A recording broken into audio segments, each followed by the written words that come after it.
అంటే దైవ నిర్ణయాన్ని వదిలిపెట్టి లోకం చెప్పిన మాటలు మనం వింటాం. దేవుడు చెప్పినటువంటి ఆలోచన పక్కకు పెట్టి లోకం ఇచ్చినటువంటి ఆలోచన మనం పట్టుకుంటాం. మీలో కొంతమంది అలాంటి బుద్ధిమాలిన పని చేశారు. డాక్టర్ చెప్పాడు సార్, ఇంజనీర్ చెప్పాడు సార్, లాయర్ చెప్పాడు సార్, ఎమ్మెల్యే చెప్పాడు సార్, మా ఊరు కౌన్సిలర్ చెప్పాడు సార్, పెద్దోడు చెప్పాడు సార్. పెద్దోడు చెప్పింది కాదు కావాల్సింది, పరిశుద్ధాత్ముడు చెప్పాడా లేదా కావాలి.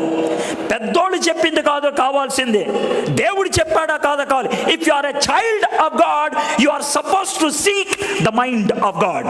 నువ్వు దేవుని బిడ్డవైతే దేవుని మనస్సును అన్వేషించాలి.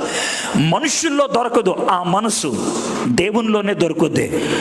You can't find it human beings, మనుషుల్లో కాదు. ఇక్కడ స్పష్టంగా పౌలు భక్తుడు ద్వారా ఆ ఆలోచన ఇచ్చాడు.